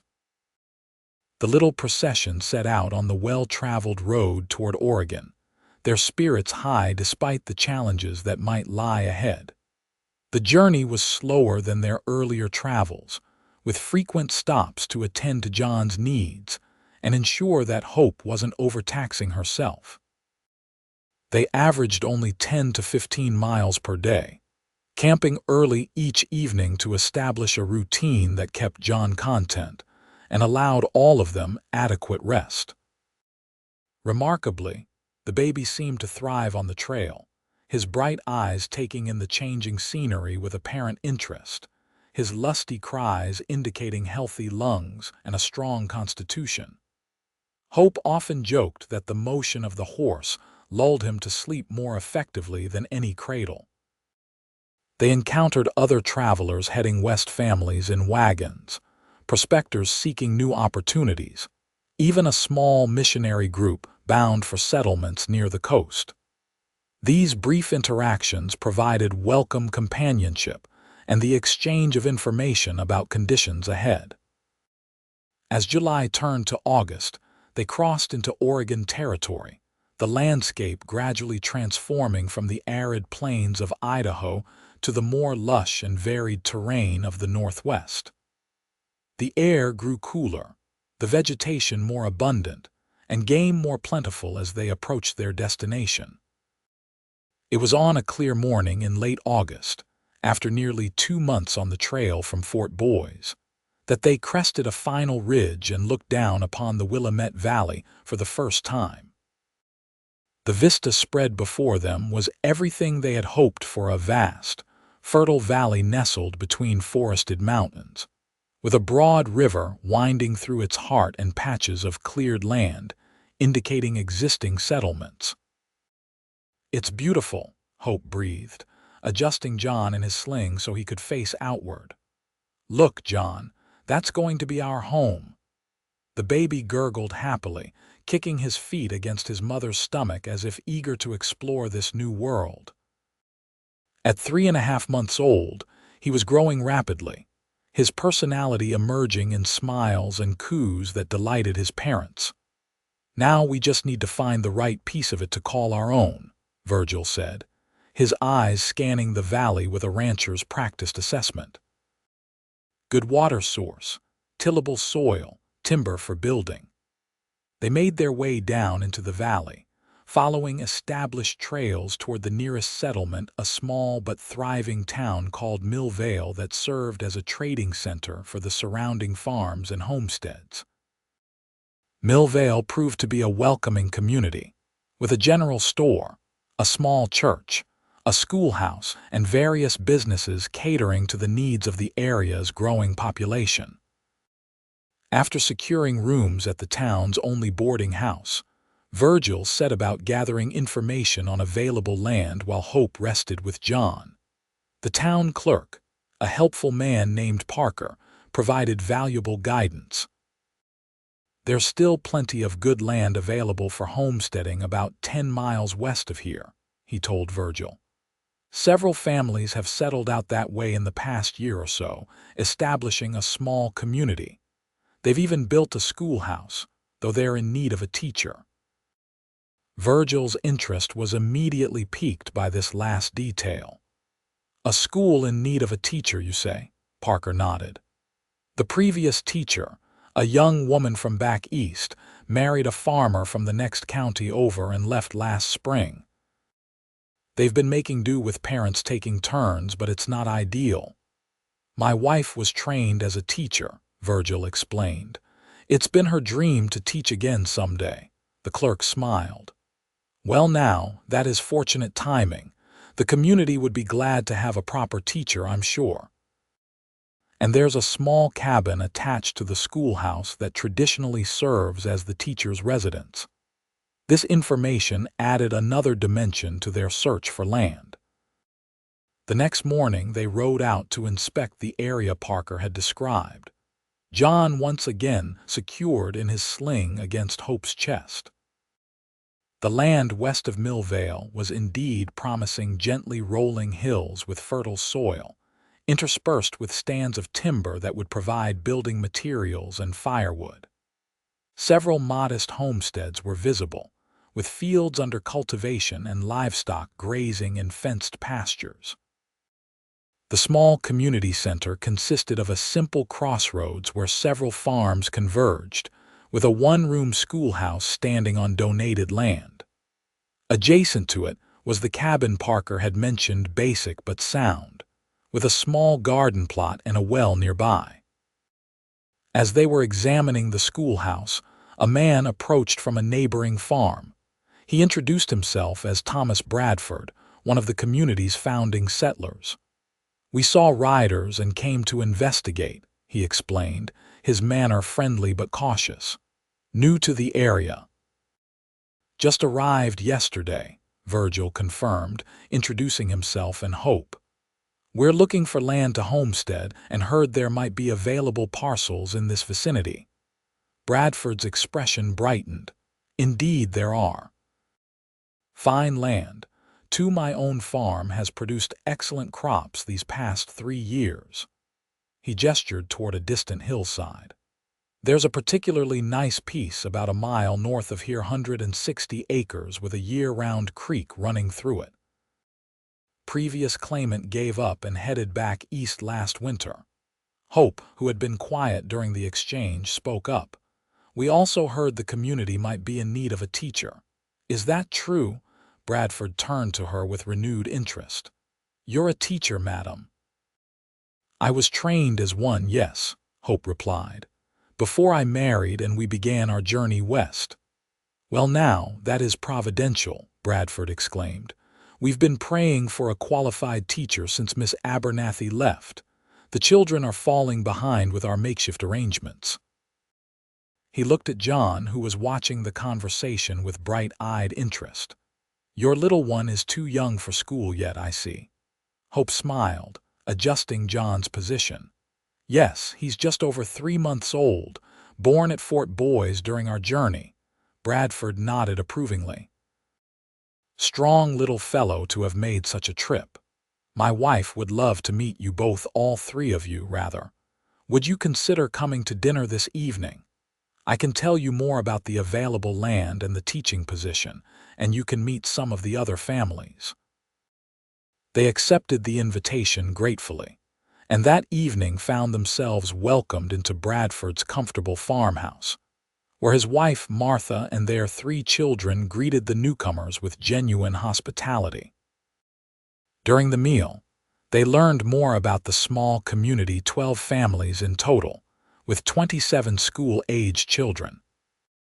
The teaching position offered a modest salary supplemented by contributions from each family, use of the cabin, and the freedom to plant a garden and keep chickens or other small livestock. "And if you're interested in that northern parcel," Bradford added, addressing Virgil, "it's available for homesteading under the standard terms, 5 years residence and improvements to receive full title." "We'd like to see it tomorrow, if possible," Virgil said, already envisioning the possibilities. "It sounds promising." Hope, meanwhile, was engaged in conversation with Martha Bradford about the school and its needs. "The children are eager to learn," Martha assured her. "And the parents are supportive, contributing books and supplies as they're able." By the end of the evening, they had made connections with several other families who had been invited to meet them, establishing the beginnings of a social network that would prove invaluable in the months to come. The next day, Bradford accompanied them to view the available land. The parcel exceeded their expectations, gently sloping terrain with a mix of open meadows ideal for farming and wooded areas that would provide timber and game. The creek Bradford had mentioned ran clear and strong even in late summer, promising a reliable water source year-round. As they stood on a small rise overlooking what could be their future home, Virgil felt a certainty settle into his bones. "This is it," he said, turning to Hope. "This is where we're meant to be." She nodded, her eyes bright with the same recognition. "Yes," she agreed simply. "This is home." Over the following weeks, their vision began to take shape with remarkable speed. They filed a formal claim on the land, and Virgil immediately set to work, building a temporary shelter, a sturdy log cabin that would house them through the coming winter while he made plans for a more permanent home. Hope accepted the teaching position, and they moved into the small cabin beside the schoolhouse until their own home was habitable. The arrangement proved practical, allowing her to prepare for the fall term while Virgil worked on their land during the days, returning to them each evening. The community embraced them warmly, with neighboring families offering assistance, sharing tools and knowledge, and including them in the social life of the settlement. For Hope, who had lost her parents so tragically, and Virgil, who had been forced from his family land, this sense of belonging was perhaps the most precious aspect of their new beginning. School commenced in early October, with 24 students ranging in age from 6 to 16 filling the one-room schoolhouse. Hope proved to be a natural teacher, balancing firm discipline with genuine enthusiasm for learning that quickly won the respect of both children and parents. Virgil, meanwhile, made rapid progress on their homestead. With help from neighboring farmers, he completed the basic cabin before the first frost, allowing them to move onto their own land by mid-November. Throughout the winter, he continued to work felling trees to clear land for spring planting, building furniture for their home, constructing a small barn that would eventually house livestock. In keeping with his training at Fort Boys, he also established a modest blacksmith operation, initially serving just their own needs but gradually taking on work from neighbors who appreciated having such skills available locally. John thrived in their new environment, growing strong and active under the loving attention of not just his parents, but the extended family of the close-knit community. By his first birthday in April, he was walking unsteadily and attempting simple words, his personality developing into a delightful mixture of Virgil's quiet determination and Hope's gentle intelligence.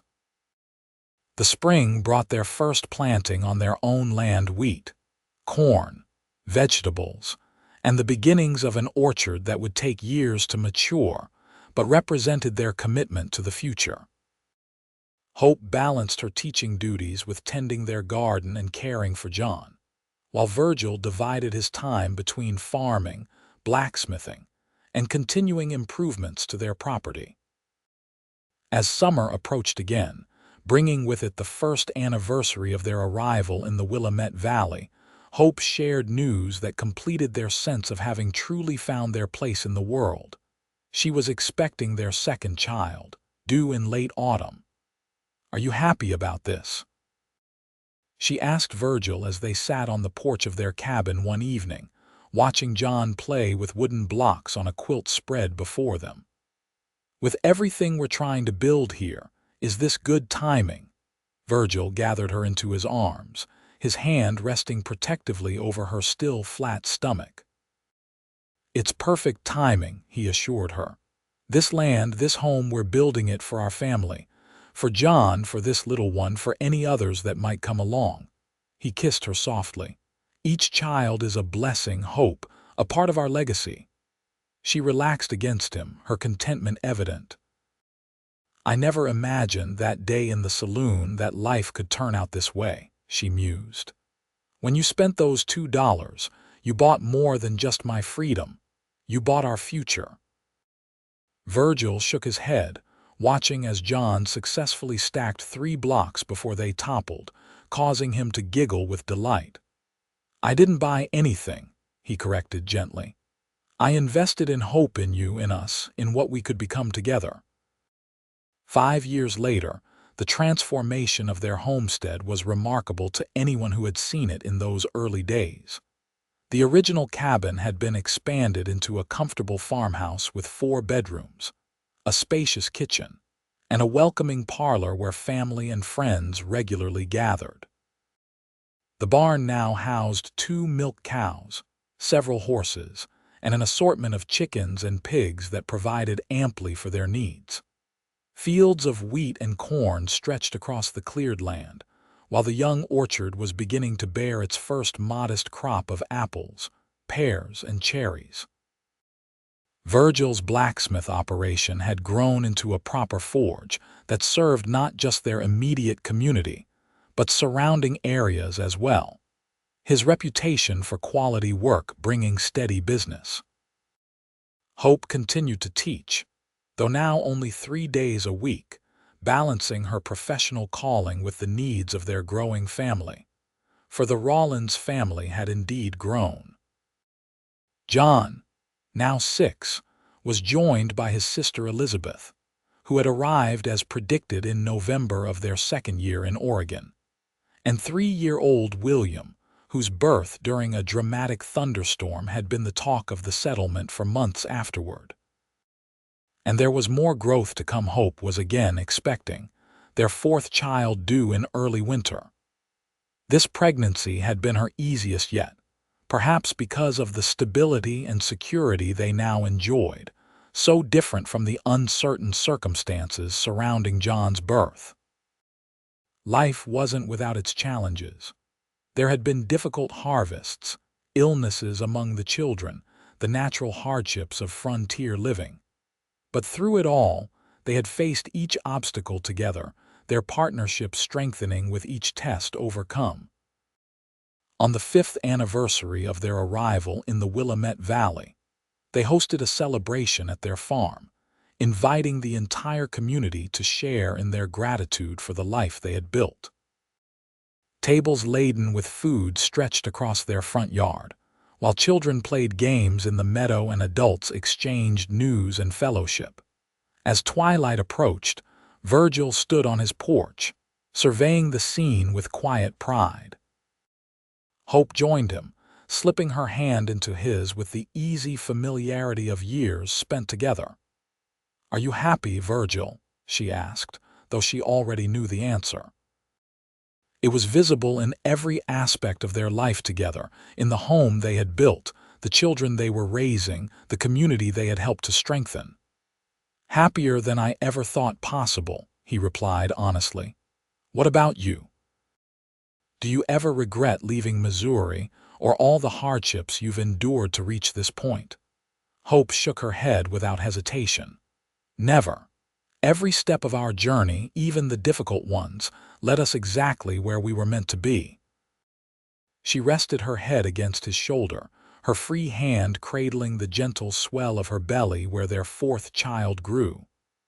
"I sometimes think about that day in Desdemona, how close we came to never meeting at all." "I was meant to find you," Virgil said with simple certainty. "And you were meant to find me. 2 lost souls who discovered they weren't really lost at all, just waiting to find their way home together." As they stood watching their children play among neighbors who had become like family, surrounded by the fruits of their labor and love, they knew that home wasn't just the land they had claimed or the house they had built. It was the life they had created together from the most unlikely beginnings, a life rich with purpose, connection, and abiding love. In the fading light of that perfect summer evening, with the promise of more joy and challenges ahead, Virgil and Hope Rawlins counted themselves truly blessed. From the depths of loss and despair, they had found each other, and in finding each other, they had found everything that mattered. $2 spent on a desperate gamble in a frontier saloon had yielded the greatest return imaginable: a family, a legacy, and most precious of all, the hope that had sustained them through every step of their remarkable journey home.